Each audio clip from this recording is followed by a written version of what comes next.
오늘 굉장히 귀한 손님을 한번 모셨는데 CNG 방송에 오늘은 BIM 기반의 수량 산출 및 견적 그리고 비용 일정 통합 정보를 활용한 공사 관리, 굉장히 좀 긴데 우리 안재홍 대표께서 나오셨습니다. 굉장히 귀하게 나오셨는데 오늘 저희들이 BIM에 대해서 여러 차례 방송을 했는데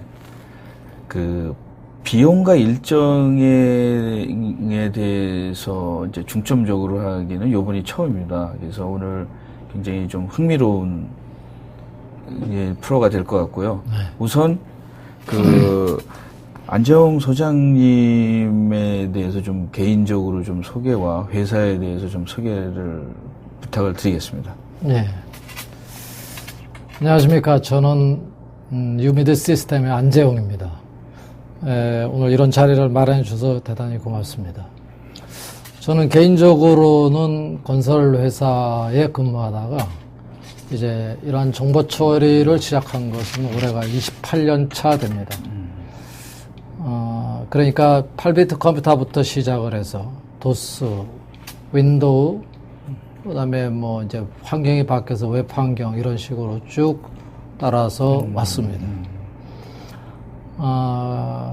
그리고 저희 회사는 이제 87년부터 시작을 해서 처음에 이제 건설에서 제가 근무했던 이제 견적을 바탕으로 시스템을 개발을 하다가 윈도우 버전이 나올 때부터 데이터베이스의 개념을 가지고 이제 수량을 산출하면은 공정표를 만들 수 있겠다 해서 그때부터 연구를 하기 시작해서 올해가 약 한 10여 년 됩니다. 그래서 지금으로부터 4년 전부터는 이제 BIM 기반의 수량 산출과 비용 일정 통합 공사 관리를 할 수 있는 시스템을 개발하게 되었습니다. 예, 지금 이제 이걸 보시는 분들이 이제 BIM에 대해서 지식이 있는 분도 있고, 네. 그 다음에 이제 BIM에 대해서 그냥 막연히 아시는 분도 있는데, 우선 좀 BIM에 대해서 간략하게 좀 설명을 해 주셨으면 좋겠습니다. 저는 이제 BIM 그러면 지금 화면에도 나오지만 프로젝트 전 생애 주기에 모든 관련된 주체가 협업 체계를 유지하고 3D 모델에 연계해서 정보를 생산, 조정, 공유, 통합 관리하는 플랫폼이다라고 얘기를 합니다. 이 플랫폼이라는 말이 이제 중요할 것 같습니다. 다시 말하면 기술이 아니라는 거죠. 어떤 하나의 장이 되는 거죠. 그래서 관련된 주체 간에 서로 작용을 해서 시너지를 배가하고 가치를 창출하는 장이니까 거기다가 무엇을 담느냐, 또 어떻게 담느냐, 누가 담느냐, 이것이 중요하기 때문에 예전에 제도를 하다가 2D CAD로 넘어왔을 때하고 지금 2D에서 3D로 넘어가는 그 시점에 우리가 같은 의식을 가지고 이거를 접근해서는 어렵다라는 생각이 저는 듭니다. 네. 그래서 BIM에 대한 정확한 어떤 의식, 개념을 가져야 되지 않겠는가 이런 생각을 합니다. IT라는 거가 다른 분야에서는 일찍도 많이 도입했고, 그런데 이제 건설 쪽에도 IT 이렇게 파이어니어처럼 안 소장님처럼 계속해서 하신 분들이 있었는데, 외부에서 올 때는 건설이나 이 토목 이런 쪽에 IT가 좀 늦은 감이 있지 않나 이런 생각들을 많이 하고 있는데. 그렇죠. 예, 요 부분에 IT 시대에 어떻게 어떤 비전을 제시해 주시는지 한번 설명을 해 주시죠, 이 부분에. 네. 건설 부분이 다른 분야에 비해서 이게 IT가 좀 뒤처져졌다? 이렇게 표현할까? 하여튼 좀 그런 점이 없지 않아 있습니다. 그런데 당연하게도 생각이 되는 겁니다. 왜냐하면 이게 주문 생산이죠. 다 다르다는 거죠. 그리고 핸들링하는 자원이 많고 사회적 제도적으로 영향을 너무 많이 받습니다. 그러니까 정보의 활용이다 그러면 정보를 구축을 해야 되는데 그 정보를 구축하기조차가 너무 힘들다라는 겁니다. 외부 여건이 너무 많아서. 그래서 슬라이드에 되어 있지만은 지금까지 마른 IT 시대지만은 사실 전산 처리를 해온 거예요. 예. 이제는 정보화 작업을 해야 되는데 정보화 작업이라 그러면 데이터베이스를 만들어야 되는데 가장 기본이 뭐냐면 그 데이터베이스를 만들기 위한 표준화가 돼야 그거를 가지고 해야 되고 또 정보 처리를 한다라는 것은 사람처럼 인텔리전트하게 움직이는 게 아니라 시스템이라는 명령대로 움직이는 거기 때문에 사람처럼 할 수 없어서 지침, 가이드가 필요하고 또 한 가지가 BIM에서 요구하는 것이 정보의 연속성입니다. 그 연속성이 유지해야만 말을 우리가 정보화 시대다의 YT 활용이다 이렇게 얘기할 수 있다고 생각을 합니다. 네. 예, 다음에서 좀 이제 본격적으로 이제 네. BIM이라는 거가 이제 뭐 3D나 이런 모델이나 이런 것부터 시작해가지고 이제 여기 표에 보면 굉장히 잘 설명을 잘 그려주셨는데 이거 좀 설명을 좀 해주시죠. 이거 굉장히 맨 밑에 보시면 이제 설계 단계, 견적, 시공 단계, 준공후 단계 이렇게 네 가지로 나눠놨어요. 그러니까 초기에 설계할 때 모델링을 하게 되겠죠. 저 붉은색 부분입니다. 그래서 건축 또 구조, 그다음에 기계 설비, MEP 부분을 모델링을 하고 거기에다가 저희가 이제 정보를 빼올 수 있게 거기다 애드인을 시켰습니다. 네. 그래서 저 파란색 부분들이 수량을 산출해서 견적 내역을 만드는 견적 과정이라고 보시면 되겠습니다. 3D만 되는 게 아니라 2D도 되어야 되고요. 네. 이제 견적 과정을 통해서 이제 우리가 시공 단계에 도급 내역, 계약 내역을 가지고 이제 공사 관리를 하게 되는데 저 가운데 있는 것 중에 비용 일정 통합이라고 해서 네. 보통 도급 내역은 비용 중심으로 되어 있지만은 저희가 저기에다가 일정을 포함시켰습니다. 네. 그리고 공정관리하고 인터페이스를 하고 그걸 가지고도 좀 부족해서 일일 진도 관리를 처리했습니다. 그래서 5D까지 처리한 거고요. 밑에 라인에 보시면 LCC 부분이 있는데 네. BIM을 하면서 가장 그 발주처가 원하는 게 뭐냐 이거죠. 3D 준공 후 단계에서 발주처가 남는 것은 3D 모델밖에 없습니다. 그래서 거기에 정보를 구축을 해야 네. 향후 유지 관리에 활용을 할 수 있다는 거죠. 그래서 네. 앞에 부분에 시공 단계에 에즈빌트 빔을 이용한 수송공사비를 정보를 구축하고 그걸 활용해야 된다라는 전체적인 프로세스입니다. 예, 이제 동영상을 하나 이제 준비하셨다고 그러는데 한번. 네, 그렇습니다. 좀 제가 좀 너무 재밌게 듣다 보니까 동영상 트는 걸 약간 잊어버렸는데 동영상을 좀 해주시죠.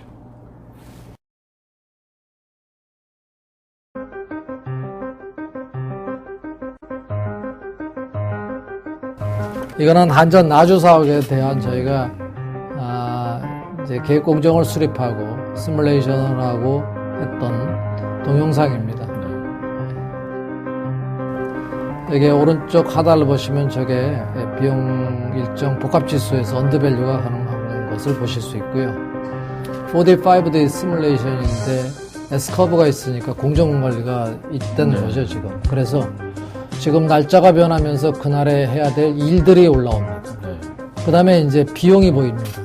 3개층씩 있지만은 시뮬레이션은 1개층씩 되는 거죠. 그러니까 저렇게 3개층씩은 못 걷고요. 그 다음에 목합이 가능합니다. 사전에 이제 처음 가죠. 그래서 저는 테클라 쪽을 썼는데 저렇게 이제 접합부 부분을 테클라로 해서 저희가 그 레벨 모델에 같이 활용하게 됐고 시뮬레이션이라고 그러면 사실은 대한공정을 수립할 때 꼭 필요한 것 중에 하나입니다. 모델이 움직이는 게 아니라 공정 정보가 계획공정이 저걸 움직이는 거였습니다. 그래서 공정표를 어떻게 짜느냐 이런 것들이 상당히 중요한 거고 이건 건물 안에 들어갔을 때의 모습입니다. 요거는 이제 찍으면은 저거에 관련된 객체를 찍으면 관련된 정보를 보시는 거예요. 액티비티 정보, 시방서 정보, 자원 정보, 공사비 정보.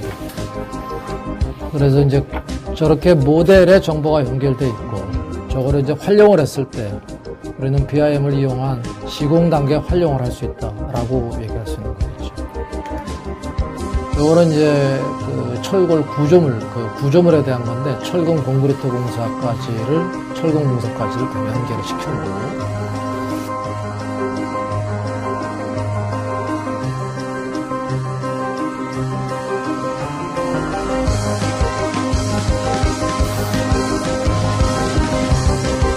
공사가 모델 진척 현황인데 이제 진척이 되면서 공사가 진행이 되면서 어디까지가 공사가 됐고 앞으로 해야 될 것이 미진척이 얼마나 어디냐 이런 것들을 볼 수 있는 이게 이제 최종 성과물입니다. 네. 이상입니다.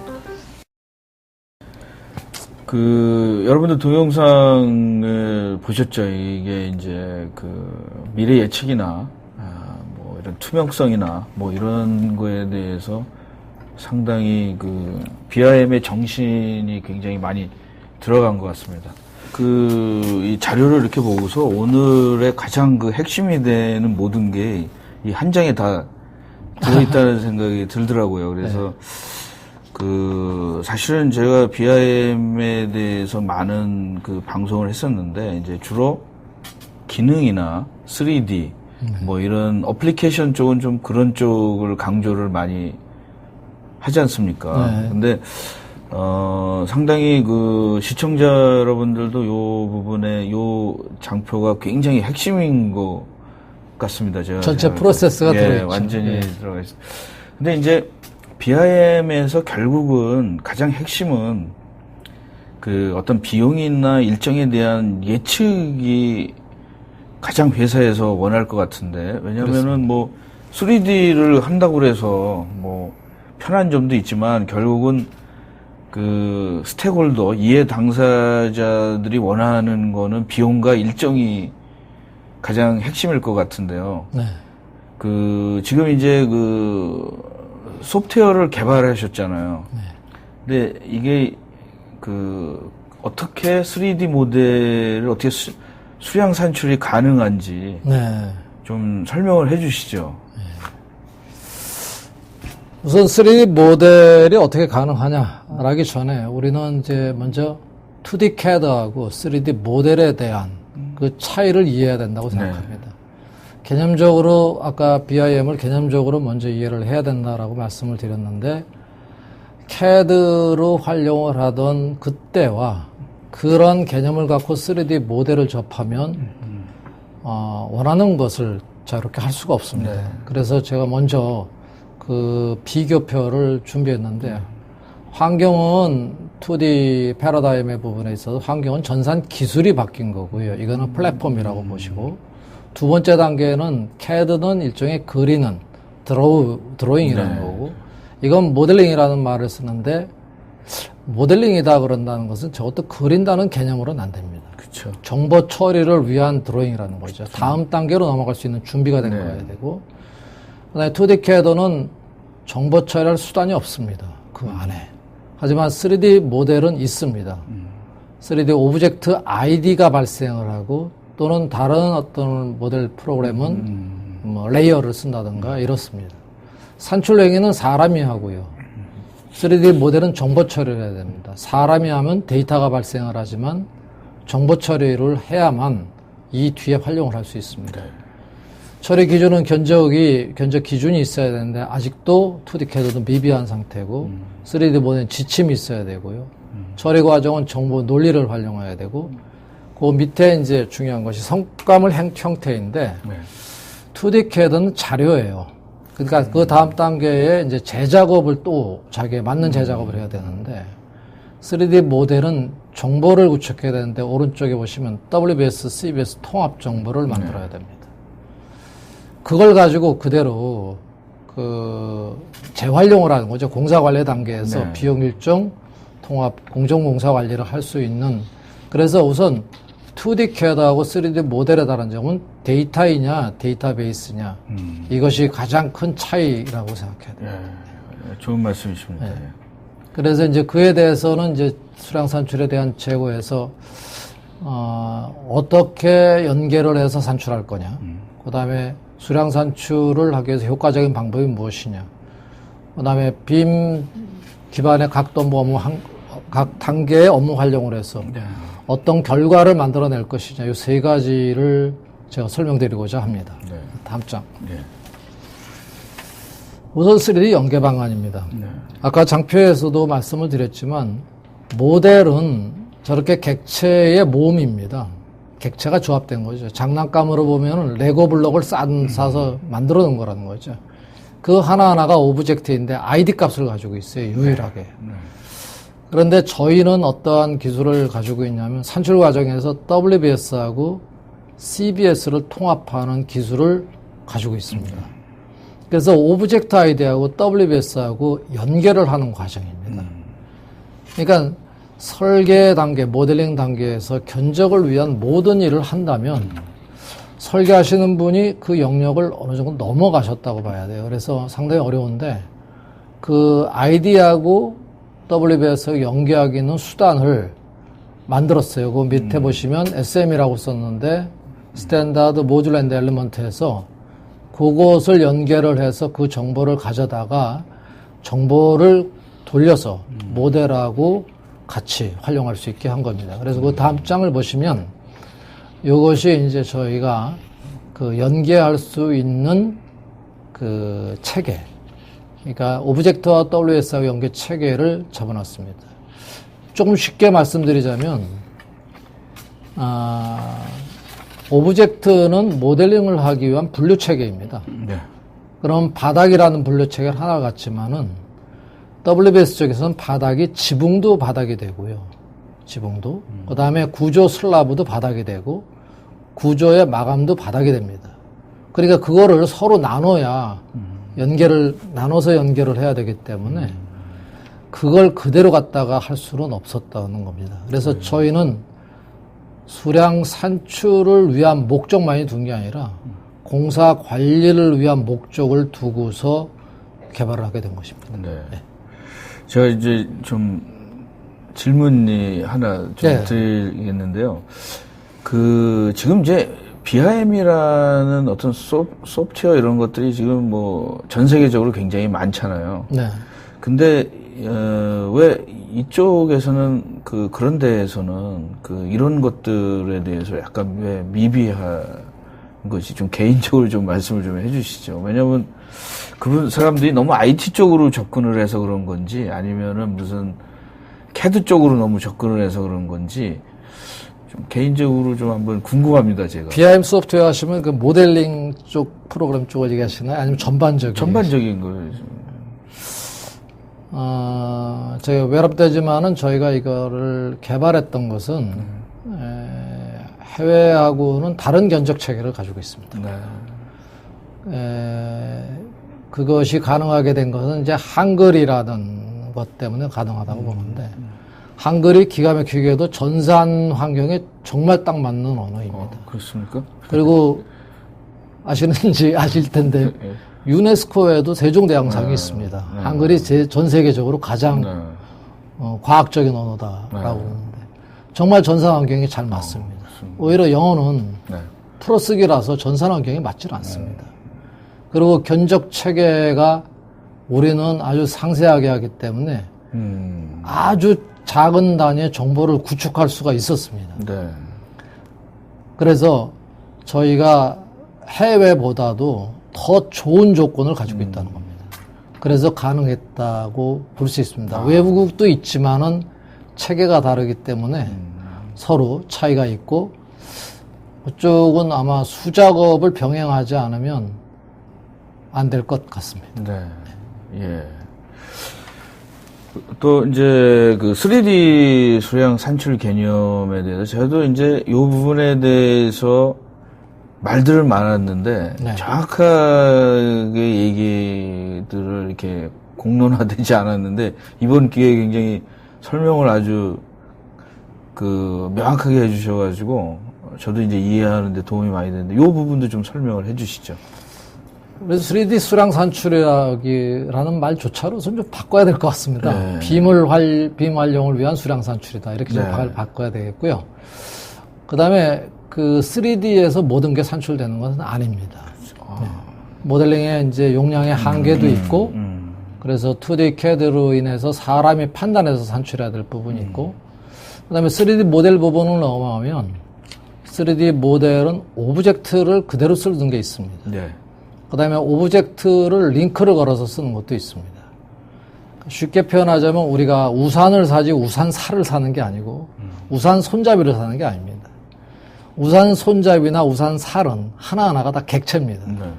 그 객체에 대한 수량이 나와요. 그러면 그 수량을 가지고 우리가 갖다가 견적에 활용할 수 있느냐? 활용할 수 없다라는 거죠. 하지만 오브젝트하고 견적에 활용할 수 있는 것도 있습니다. 그것을 이제 저쪽에 3D5라고 썼어요. 네. 3D 오브젝트를 이용해서 그대로 산출하는 방법. 그 다음에 오브젝트에서 나왔지만은 편집을 해야 되는 경우가 있습니다. 그런 게 이제 복합 객체를 쓰다 보면 어쩔 수 없이 견적의 수량을 맞추기 위해서 편집을 해야 되는 게 있고 또 병합시켜야 될 게 있습니다. 오브젝트 자체를 쓰는 게 아니라 병합을 시켜야 되는 거. 그 다음에 오브젝트에다가 연계해서 산출하는 방법이 있어요. 2D 정보를 연계하는 방법입니다. 그래서 저렇게 제가 이제 뭐 녹색, 그 다음에 분홍색 이렇게 같이 썼는데 그 이유는 3D하고 2D하고 또는 사람이 판단을 해서 해야 되는 게 그렇게 해서 하나의 정보로 만들어서 나오는 것이 빔 활량을 위한 수량 산출 아닌가 이렇게 말씀드릴 수 있습니다. 네, 알겠습니다. 그 WBS와 CBS에 대해서도 좀 말씀을 해주시죠. 네. WBS는 60년대 미국에서 만들어진 이론이죠. 네. 도구이라고 하기도 하는데 WBS에 대한 개념을 우선 정확히 가져야 될 필요는 있다고 생각합니다. 네. 이게 우리나라 말로는 작업 분류 체계이지만 사실은 작업을 위한 물리적인 분류 체계라고 보셔야 됩니다. 그래서 그런 체계가 이제 견적하고 맞은 건데 이 정보는 공정관리를 할 수 있는 가장 비용의 기반 정보라는 겁니다. 네. 근데 공정관리 자체가 왜 필요하냐에 대해서는 생산으로 보자면 이게 생산 활동을 하는 것이 공정관리의 액티비티입니다. 네. 그러니까 모든 건설의 종합적이고 조정, 통제, 관리하는 수단이 공정관리인데 사실 지난 30년간 공정관리를 해왔지만 활성화되지 못한 게 현실입니다. 네. 그래서 그것을 저희가 10여 년 전부터 이걸 가능하겠다라고 생각을 하고 한 6, 7년 걸려서 특허를 받았습니다. 네. 발명 특허로. 그래서 이 WBS, CBS 정보는 필수 공정관리를 위한 필수 불가결한 기반 정보이다라고 보시면 되겠습니다. 네. 그래서 이제 현재하고 개선된 거를 비교하면 현재 이제 에즈이즈 쪽에 보면은 현재 하고 있는 형태는 뭐냐면 이제 내역을 먼저 작성을 하세요. 네. 그 다음에 이제 공정관리를 해서 또 비용 정보를 또 한 번 만든다는 거죠. 그럼 정보가 이원화가 돼서 변경 관리도 안 되고, 그 다음에 꼭 필요한 언더밸류 이제 공정관리에서 성과 측정을 하는 그런 것도 하기가 굉장히 어려운 반면 했는데, 그거를 이제 산출 과정에서 WBS, CBS 정보를 한 번에 잡아가지고, WBS 측면에서는 공정관리에 쓰고, CBS 측면에서는 내역으로 쓴다면, 공정관리도 되고 그러한 모습을 띌 겁니다. 그래서 현재와 개선을 저렇게 두 가지로 이렇게 표현하게 됐습니다. 네. 이것이 이제 WBS하고 CBS를 통합 정보를 구축하는 프로세서 중에 마지막 그 과정에 그냥 표현으로 되어 있는 건데 왼쪽에 WBS고 오른쪽에 CBS예요. 그래서 그 다음 장을 보시면 이렇게 파란 라인은 이제 저쪽까지 끊으면은 공정관리 갖다 쓰고요. 왼쪽처럼. 오른쪽으로 갖다 쓰면은 이제 내역에 갖다 쓸 수 있는 그런 모습입니다. 네. 그래서 공정 항목이 이제 변경이 걸리면 저 가운데 있는 중복된 그쪽이 금액이 설계 변경이 걸리는데 네. 거기가 변경되면 양쪽 다 똑같은 정보를 유지할 수 있어서 변경 관리가 가능한 그런 체계를 구축하는 것입니다. 근데 이게 이제 굉장히 좋은 아이디어인데, 그 어떤 일을 하는 거와 네. 이제 비용과 이게 합의가 쉽게 이루어집니까? 일하는 것과 액티비티의 비용이 합의가 이루어지느냐. 참 어려운 질문이신데, 그거는 이제 시공하시는 분들이 어떤 작업 활동, 액티비티에 대한 어떤 일을 해야 되는 항목들을 연결을 해야 되기 때문에, 그거는 이제 처음에 컴퓨터에서 저희가 이제 자동으로 저걸 생성합니다.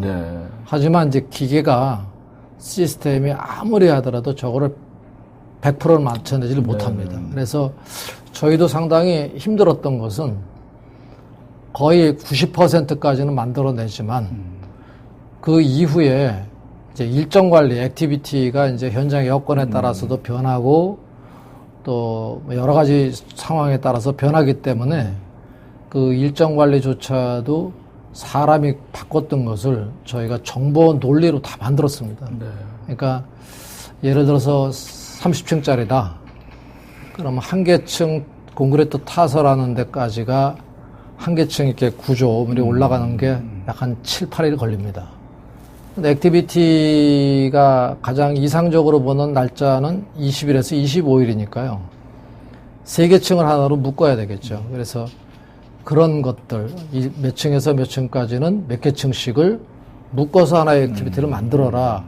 사람이 하던 것을 이제 정보 논리로 만들라니까 그 과정이 저희한테는 쉽지가 않았어요. 그렇죠. 그 부분이 저희가 왜냐면 이제 항공기 개발할 때도 WBS는 일단 어떤 구조화해 가지고 그동안에 이제 전통적으로 딱 만드는데 이제 저희들은 이제 컨트랙트 WBS나 코스트 이런 거로 할 때 서로 비용이나 이런 게 들어가면은 상당히 좀 복잡해져 가지고. 그렇습니다. 예, 이걸 어떻게 만드셨는지 참 설명을 더 해주시죠. 예, 요거는 이제 WBS하고 CBS를 통합을 한 후에 이제 3D 오브젝트하고 연결하는 과정입니다.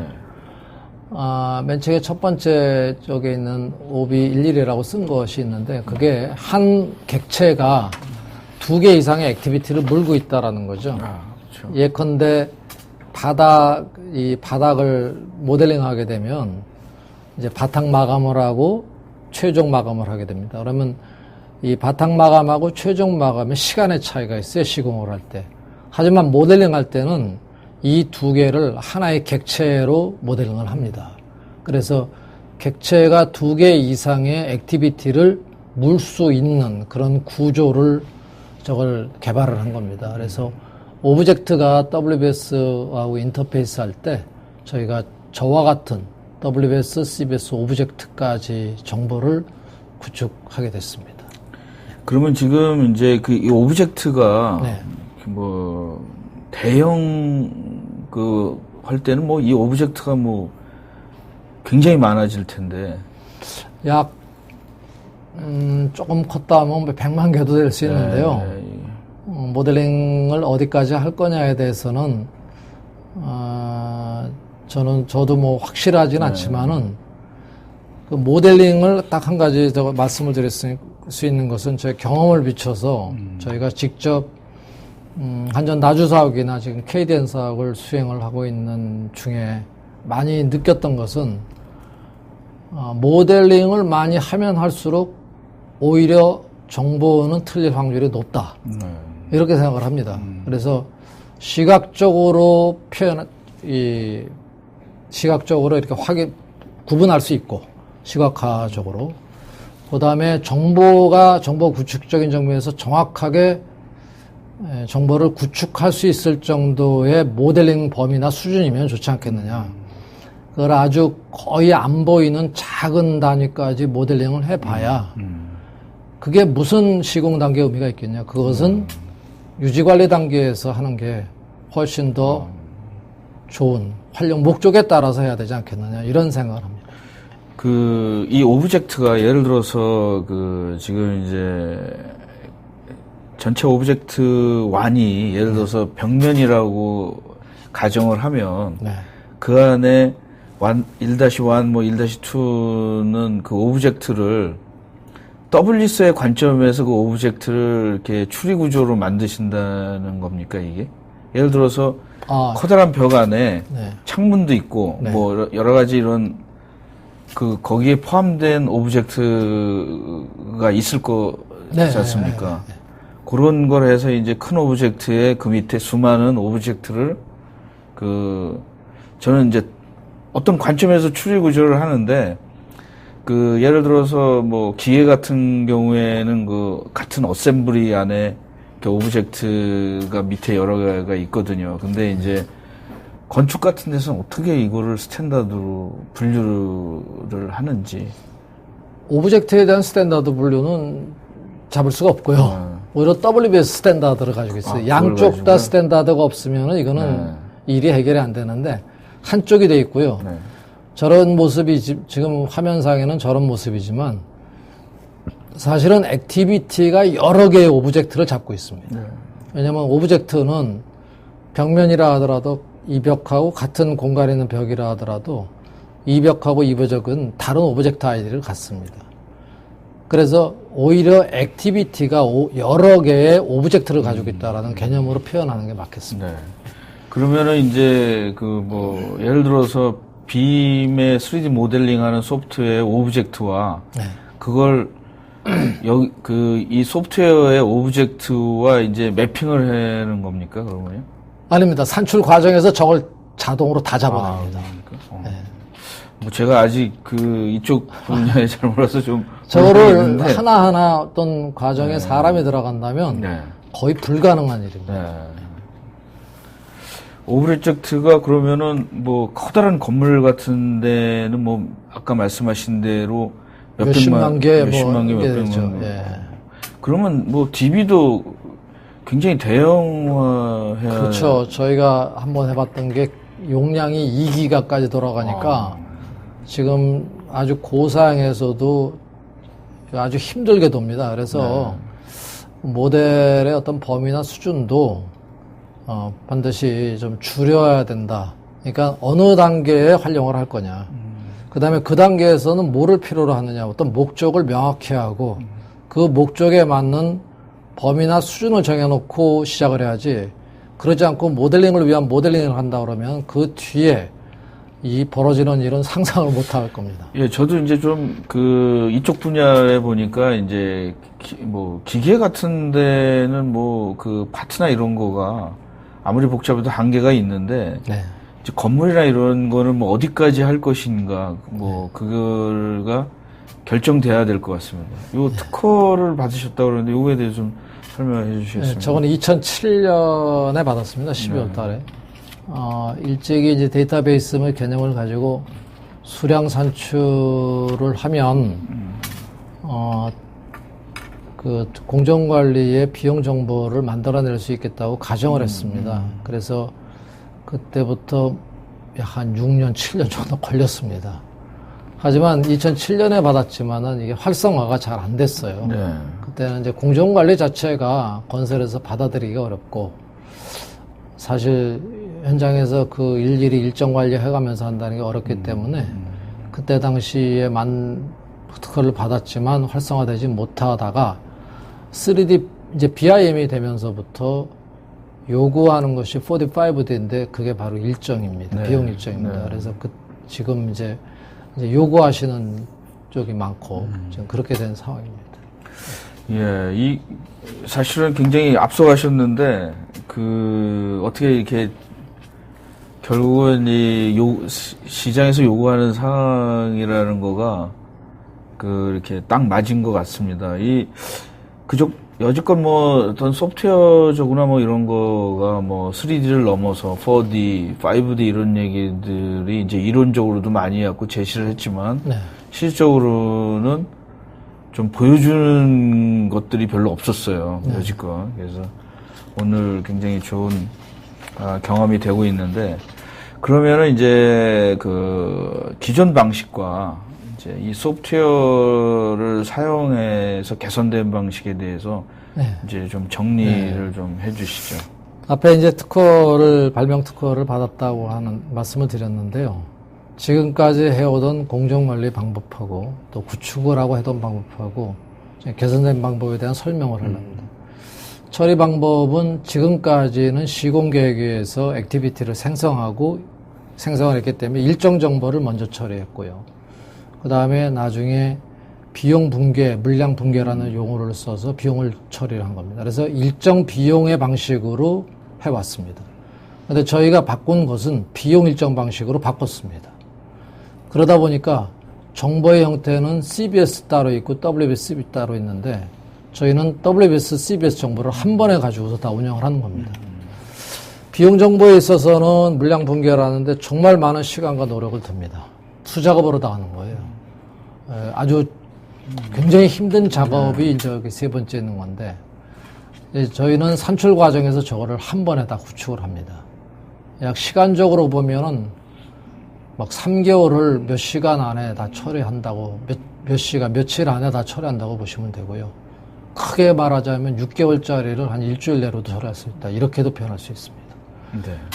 일정 정보에 대해서는 이제 사람이 맘대로 해왔지만은, 아까도 잠깐 말씀드렸는데,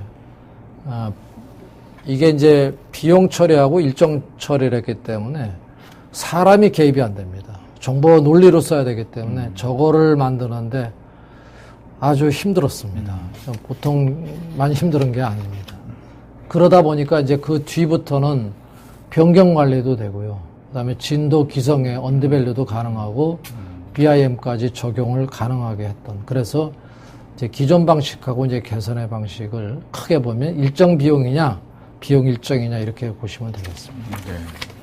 소프트웨어가 이제 좀 구체적으로 좀 네. 설명을 해주실 때가 됐는데 요 화면에 대해서 좀 설명을 해주시죠. 이제 아까 앞에 말씀드렸지만은 이제 WS, CBS하고 오브젝트 데이터베이스를 산출 과정에서 그걸 한 번에 다 만들어냅니다. 저 정보가 있기 때문에 아주 세분화된 정보이기 때문에 WBS 기반의 공사비 내역, 그 다음에 지금까지 우리 건설에서 해오던 공종별 내역, 그 다음에 이제 PBS라는 것은 이제 프로덕트의 약자로 썼어요. 프로덕트 브레이크다운 스트럭처 기반의 쉽게 말하자면 공간 부위별 내역이에요. 그러니까 이 공간의 공사비를 바로 볼 수 있는 겁니다. 그러니까 산출 정보가 어떻게 구성하고 활용하느냐에 따라서 저 세 가지가 동시에 다 만들어진다는 겁니다. 네. 그 다음 장을 보시면 이제 하나씩 보시는데 공종별 내역이에요. 왼쪽, 오른쪽 아래 보시면은 어떤 공종 항목이 어디에 얼만큼이 지금 산출이 됐다는 걸 보여줍니다. 그러니까 굉장히 디테일하게 볼 수 있기 때문에 저걸 가지면 수량을 검증하는 데도 활용을 할 수 있습니다. 그런 장점이 있습니다. 그러니까 쉽게 그냥 공종별 내역 데이터로 썼던 것을 정보로 바꿔놨다 이렇게 보시면 됩니다. 네. 이거는 이제 아까 PBS 공간 부위별 내역이란 말을 썼는데 저거는 상당히 일찍 개발했어요. 2006년부터 개발했었던 건데 3D는 아니지만 저렇게 왼쪽처럼 2D 그 공사 개요를 읽어서 2D를 자동으로 그립니다. 그러면 공간 부위별 내역이 나와요. 그러니까 공간에 대한 공사비. 그러니까 저게 이제 데이터베이스가 확장성을 갖는 게 저기다가 수선 주기율을 곱하면 적용하면 공간 부위별 수선 유지비, 유지 관리로 할 수 있다라는 거죠. 그것도 3D 기반으로 할 수 있습니다. 그러니까 정보가 그렇게 구성이 되어 있기 때문에 그렇습니다. 그 뭐 특별하게 그 프로덕트 브록다운 스트럭처라고 지으신 이유가 있어요? 어떤 견적의 하나의 성과물이다라는 거죠. 이제 그래서 붙인 거지. 예, 산출물이라는 것을 개념에서 쓴 거지. 특별하게 그건 정의된 용어가 없는 거를 저희가 갖다 썼습니다. 네. 알겠습니다. 이게 이제 작업 분류 체계별 공사비 내역이에요. 오른쪽 그래프 쪽을 보시면은 이제 기초에 대한 공사비의 몇 %냐, 뭐 이런 것도 알 수 있고, 지금 여긴 표현이 안 되지만 이제 일정 정보가 저 뒤에 백그라운드에 붙어 있습니다. 그래서 지금은 내역에 관련돼서 말씀드렸기 때문에 기본적으로 작업 분류 체계별 내역이 나오고 공사비라 이제 계단 공사비도 알 수 있고 사실은 내부 공사비가 얼마냐 이제 이런 것들은 지금까지 할 수 없었던 모듈에 대한 공사비를 파악할 수 있는 모습입니다. 이런 것들이 실질적으로 많이 적용이 되고 있는데, 그 현업이나 이런 데서 약간의 뭐 저항이나 이런 거는 없습니까? 너무 이렇게 디테일하고 자기네들이 컨트롤 받고 이런 거에 대해서, 어떤 느낌을 가지셨는지 말씀해 주시죠. 많은 시연을 통해서 제가 느낀 것은, 신기하다, 되네, 이제 이런 거, 저렇게도 되는구나, 라는 거지만, 이제 조금 더 좀 다른 측면에서 생각하자면은, 이게 너무 투명해도 문제다, 이제 이런 어떤 얘기도 좀 듣습니다. 근데 앞으로는 사회가 투명한 사회가 된다면, 이제 저렇게 해야 되고요. 저렇게 안 하고 계속 지금과 같은 모습으로 할 수는 없지 않느냐. 이게 제 생각입니다. 좋습니다. 예. 그다음에 이제 비용 정보도 약간 민감하지 않습니까? 이 코스트나 이런 거에 대해서 말씀을 좀 해주시죠. 이거는 이제 사실 공정관리가 꼭 건설에서 활용해야 될 관리 체계입니다. 근데 내가 물건을 산다 그러면 돈만 주면 사는 거지만 일을 한다는 것은 시간하고 일정이 있어야 되고 돈이 들어가야 됩니다. 지금은 대개 이제 공정관리한다 그러면 일정 중심에서 해왔어요. 하지만 저렇게 비용 정보를 다 가지고 있고 그 밑에 투입 자원 정보까지 가지고 있으면 아주 투명해집니다. 발주처가 요구하는 것은 투명한 예산 집행입니다. 앞장에서 보셨던 대로는 예산 집행에 예산 편성의 적정성을 기할 수 있지만 이 장표에서는 예산 집행의 투명성도 기할 수 있는 모습이라고 보시면 됩니다. 만약 이게 어느 정도 이렇게 축적이 되면 뭐 예측도 뭐 가능하지 않습니까? 미래 예측에 대해서 가능하다고 보십니까? 네. 저 자체가 이제 일정을 가지고, 미래 예측이라는 건 이제 공정에 대한 저거 자체는 이제 일정 정보를 가지고 있기 때문에 쉽게 말씀드리면 3months 포캐스팅이 되는 거죠. 향후 언제까지 됐을 때는 우리가 건설사에 지불해야 될 돈이 얼마가 있어야겠구나. 또는 건설사 입장에서는 언제까지 되면 우리가 기성을 얼마까지 청구할 수 있겠구나를 예측을 할 수 있다는 것이 상당히 중요한 부분이겠죠.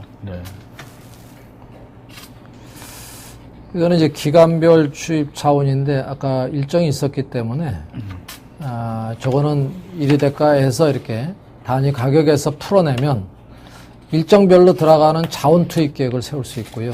인력 동원 계획을 수립할 수 있는 그걸 다 잡아낼 수 있는 모습입니다.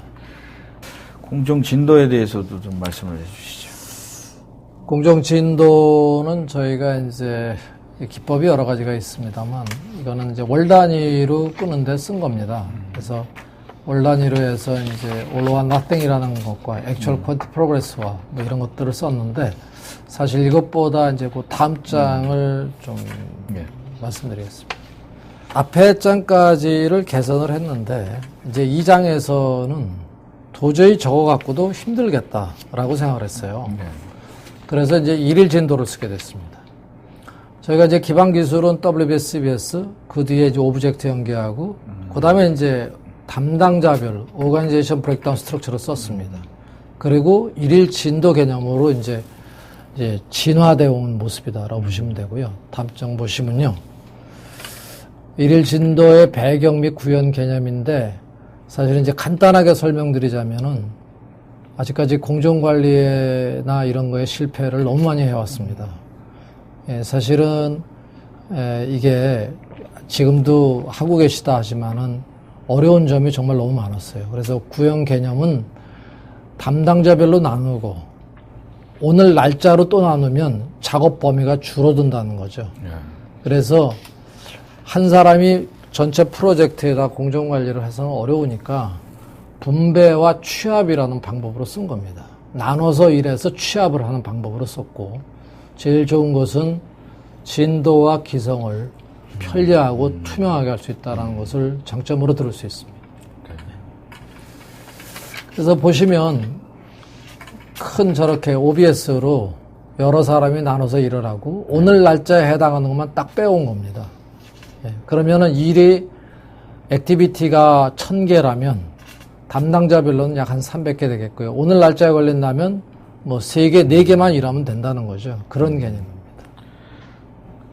일하는 사람들이 되게 힘들었을 수도 있겠는데요. 일일 진도라 그러면 일일 상당히 힘들죠. 네. 이제 딱 힘들게 느끼는데, 제가 이제 소프트웨어를 지금 20몇 년을 이렇게 기획을 하면서 하나 가진 철학이 있다면, 사용자가 아무리 좋은 논리를 하더라도 사용자가 불편하면은 그거는 실패작이다라는 거예요. 그래서 사용자 편의를 추구하는데 노력을 많이 했습니다. 네. 지금 저것은 이제 한 달 단위의 일을, 실제한 일을 이제 이 계획대로 할 수가 없어요. 계획대로보다 할 수가 없으니까 그 다음 달 스케줄링이 또 틀리는 거죠. 그거를 자동으로 맞춰가는 일정 관리 모습입니다. 요거는 이제 저거는 앞에 일정은 자동으로 처리하고요. 그러면 비용 처리만 잘해서 일정을 잡자라는 거죠. 오늘이라는 날짜가 있기 때문에 가능합니다, 그게. 그래서 저렇게 3가지로 했는데 그 3가지에 대해서 WBS, CBS, 액티비티별, 그 다음에 스텝이라는 단위 작업별, 그 다음에 키플랜을 써서 공간 부위별 진도 처리를 하겠습니다. 예, 시간이 이제 질문도 받고 그래가지고 한 예. 3분 정도를 좀 설명을 좀 마지막 정리를 좀 해주셔야 되는데 네. 어떤 부분이 굉장히 좀 중요할까요? 이 결론적으로 지금 이제 디테일한 것도 있고 저희가 기술적으로 끝에 저희 자체로 부분에, 보자면요. 예. 예. 여기를 좀 설명을 좀 해주시죠. 네, 그러시죠. 예. 예. BIM 기반의 정보 활용과 방향. 이거 저희들이 이제 우선 BIM을 한다 그러면 이제 먼저 의식의 전환이 있어야 됩니다. 그리고 업무 프로세서도 바뀌어야 되고요. 네. 그러기 위해서는 이제 컨센서스 컬래버레이션, 그러니까 초기에 서로 모든 프로젝트의 참여자끼리 일치된 개념을 가지고 있어야 됩니다. 나는 설계를 하던 사람이다. 설계만 한다. 이래서는 안 된다는 거죠. 그 다음 업무에 어떤 것을 원하는지를 이해를 해야 되고, 그 다음에 같이 협업할 수 있어야 그게 빔이 요구하는 거 아니냐. 이제 이런 설명이고요. 그 다음 장은 키워드입니다. 우선 BIM을 하기 위해서는 우선 이 개념적으로 패러다임이 바뀌었다는 거. 이거는 기술이 아니라 플랫폼이라는 거. 그 다음에 또 하나는 도대체 정보가 뭐냐라는 거예요. 말만 정보화 시대지 지금 데이터 처리를 하고 있느냐, 데이터베이스를 구축하고 있느냐, 이런 것들이 중요하고요. 앞장에 말씀드렸던 컨센서스와 컬래버레이션을 말씀드렸고, 그 다음에 이제 정보는 내가 어느 단계에서 어떤 목적을 가지고 할 것이냐를 명확히 하고 거기에 맞는 정보를 구축해야 되지 않느냐라는 거고, 맨 끝에 발주처라고 쓴 것은요, 이 모든 중심엔 발주처가 있다고 봅니다. 발주처가 제안 요청서에 명확한 활용 목적을 쓰고 그거에 의해서 해야지, 해석하기 나름에 따라서 RFP를 쓰면은 그게 잘 안 될 거라고 생각을 합니다. 그래서 그 뒤로는 준공 후에 활용을 생각을 해야 된다는 거죠. 그래서 저기 썼더라도 명확한 활용 목적을 정의해서 첫 단추를 잘 꿰면은 나중에 처리할 수 있는, 활용할 수 있는 것이 굉장히 커지지 않겠는가라는 생각입니다. 그 말씀을 굉장히 명확하게 해주셨는데, 이제, 그동안에 좀 BIM의 어떤 교육이나 뭐 이런 것들이 이제 3D 모델과 인포메이션도 안 돼 있으니까 이것을 중심으로 하자. 이래가지고 이제 BIM 이퀄 뭐, 이제 3D CAD 도입이라든가 뭐 어떤 소프트웨어를 사면은 이제 그 시작이 되는 것처럼 많이 얘기들을 해서 어떻게 보면은 생각보다 빨리 BIM이 퍼질 것 같았는데도 굉장히 그 일반인들은 이제 제가 개인적으로 제 후배들 중에는 이제 그 건설회사나 이런데 그 뭐 임원이나 상무하는 친구들이 많았는데 이제 제가 물어봅니다. 요새 BIM 이런 거 그랬더니 이제 들어보는 봤는데 자기는 이제 그런 얘기를 하더라고요. 그래서 내가, 아까도 말씀하신 것처럼 BIM의 이런 패러다임 시프트라면 관여하든 모는 사람이 이런 그 패러다임을 이해해야 되지 않을까 이런 생각을 하는데, 오늘 굉장히 좋은 말씀을 굉장히 너무 많이 해주셨습니다. 제가 그동안에 궁금했던 것도 개인적으로 상당히 해소가 많이 됐었습니다. 앞단에 주로 많이 했는데 뒷단에 코스트나 타임 매니저 이런 시뮬레이션 이런 것들에 대해서 코스트나 타임이 관리가 안 된다면 더 이상 BIM이 약간 좀 진도가 안 나가고 소프트웨어 도입으로 끝나지 않을까 이런 생각이 들었습니다. 그래서 오늘 아마 이 시청자 여러분들도 굉장히 이해를 많이 하셨을 겁니다. 우리 여러 차례 듣는 데 대해서. 여기에 대해서 좀 더 설명해 주시죠, 회사가. SaaS4BIM이라는 것은 저희가 소프트웨어를 개발한 것은 이제 판매하기 위해서 개발한 겁니다. 근데 판매하기가 참 어렵다고 생각을 해요. 왜냐하면 개념이 따라가지 않는데 소위 문화 지체 현상이라고 그러죠.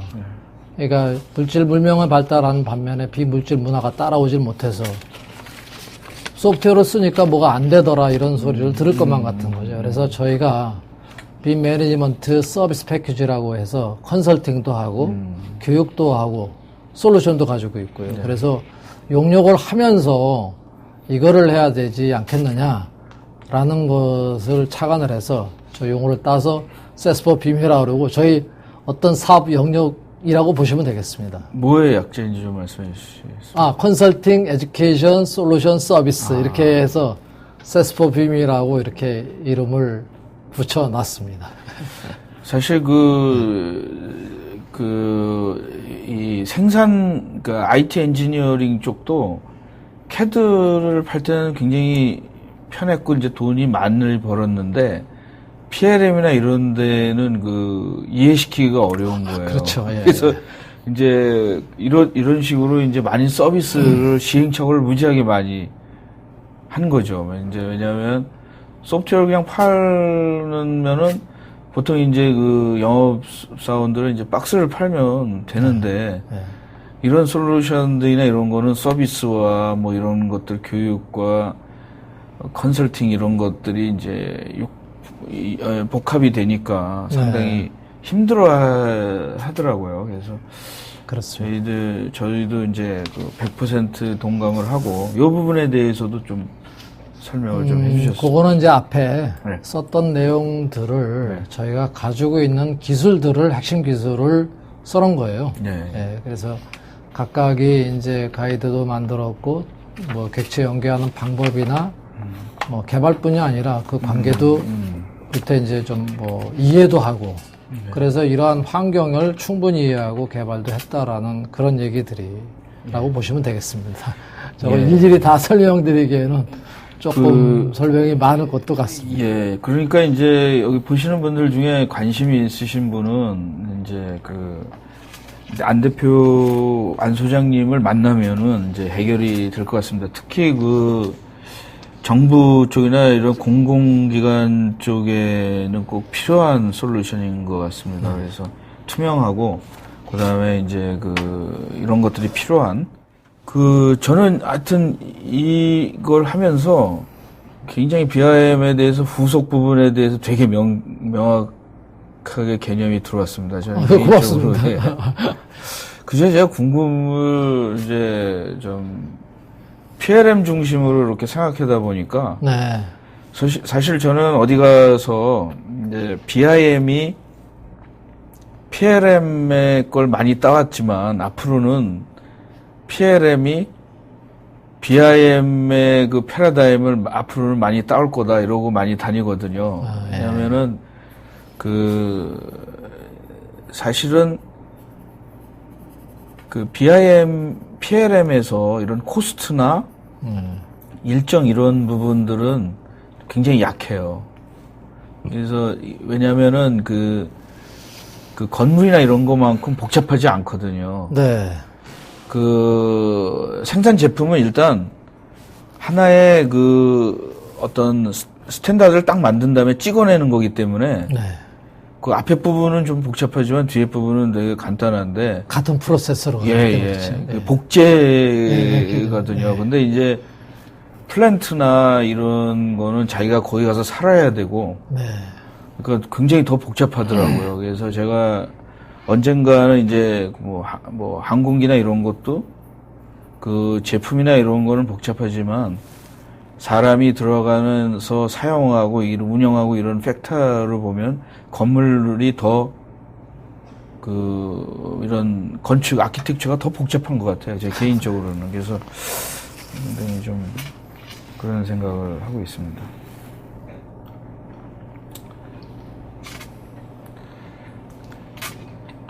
질문들이 들어오나요?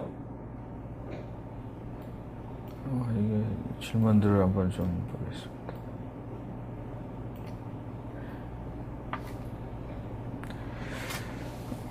질문들이 이제 트위터로 오지 않으면은 제가 몇 가지 좀 네, 그러세요. 질문을 하겠습니다. 이 소프트웨어를 도입을 하려면 네. 어떻게 해야 되나요? 쉽게 얘기해서 저는 이제 이걸 딱 봤는데 저도 이제 처음 이 소프트웨어라는 걸 처음 봤거든요. 그 BIM에 대한 뭐 외산 네. 솔루션들을 상당히 많이 봤는데 저희가 이 소프트웨어를 도입하고 싶다. 그러면 일단 어떻게 해야 됩니까?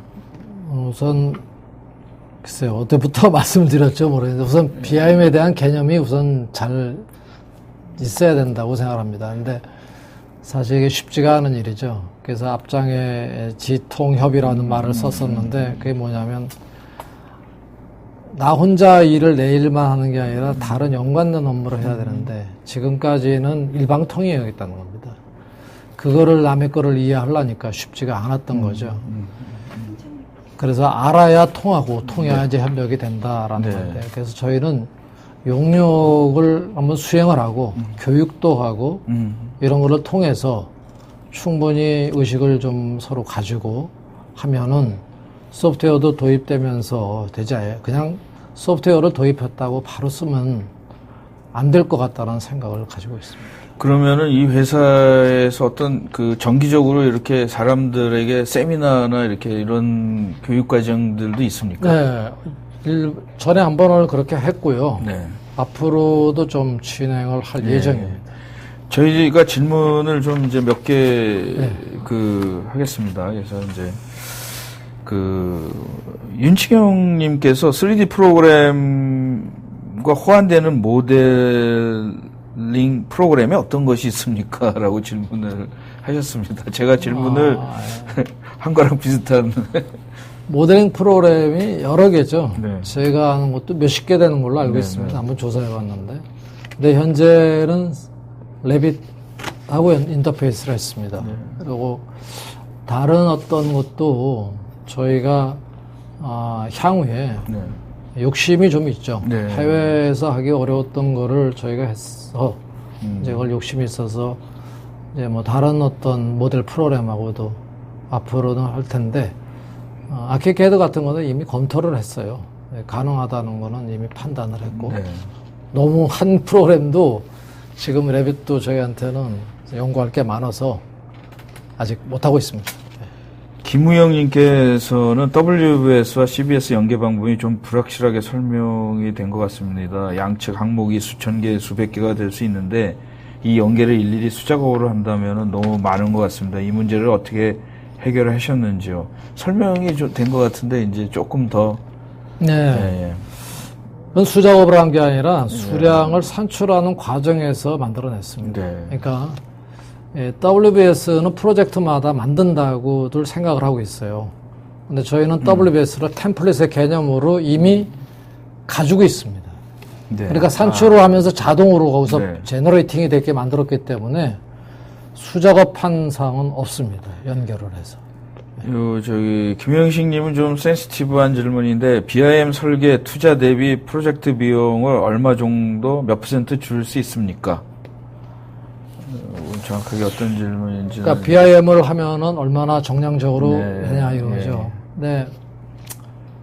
글쎄요, 참 어려운 얘기인데 제가 전에 BIM을 통해서 얻을 수 있는 거를 정량적으로 좀 보자. 다시 말하면 이제 시공 간섭 문제도 있을 거고요. 근데 그 시공 간섭으로 정량적으로 판단하기는 정말 어렵습니다. 네. 거의 지금 있지 않다고 생각하고요. 네. 프로젝트 매니지먼트를 통하면은 예전에 어느 미국의 자료를 봤는데 약 한 7에서 8%의 원가 절감이 발생한다는 얘기는 들은 적이 있습니다. 그 김효중님께서 이런 질문을 하셨어요. 시뮬레이션 방법은 유미드 시스템으로만 돌릴 수 있나요? 아닙니다. 예. 그리고 이제 다른 나비스웍 등을 이용한 시뮬레이션은 어려운 건가요? 이렇게 질문을 하셨습니다.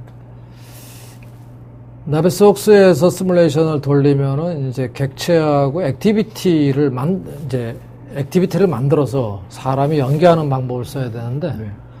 저희는 그거 다 자동으로 나온 겁니다. 네. 그래서 나비스웍스 저희 거를 나비스웍스에 넣을 수가 없고요.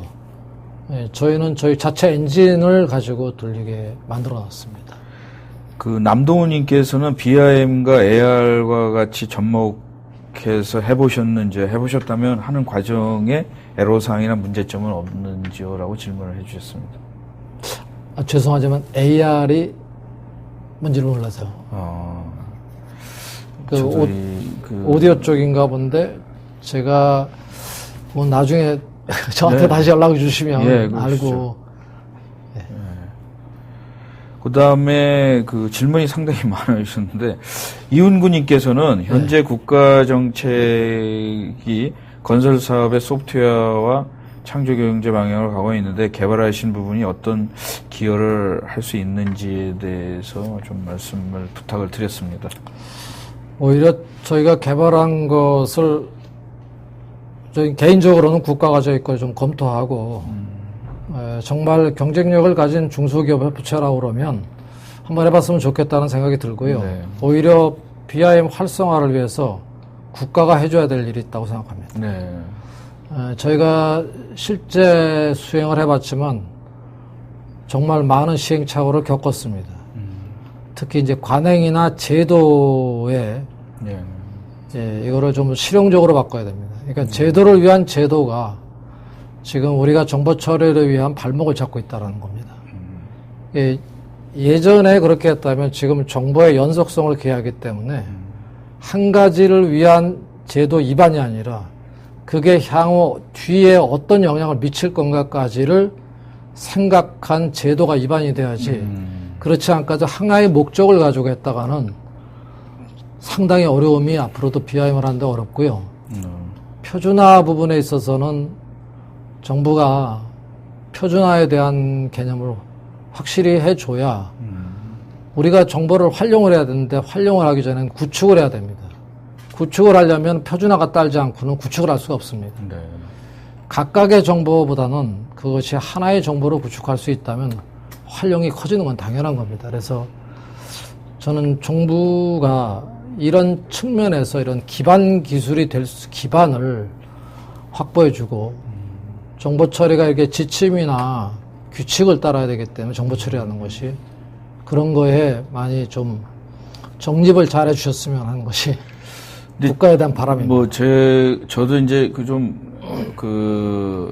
이런 프로젝트를, 공공 프로젝트를 이제 이렇게 PM 이런 걸 해보면은 이제 거기 있는 분들도 요구사항이 있어요. 네. 뭐냐면은 뭔가 이렇게 하나씩 오는 게 아니라 어떤 커뮤니티나 어떤 루트에 있어서 이런 것들을 가지고 싶어 하지 않습니까? 뭐냐면은, 채널이라든가 요새는 BIM에 대해서도 그 사람들이 어떤 이렇게 인터넷이나 이런 걸 찾아보고, 네. 학회를 가도 옛날에는 어떤 학회에 가거나 어떤 교수 몇 분이 자문을 해서 주로 결정을 했는데, 네. 그거 갖고 이제는 너무 동떨어지지 않습니까? 그래서 이제 사용자 모임이나 네. 이런 것들이 좀 필요하지 않을까. 네.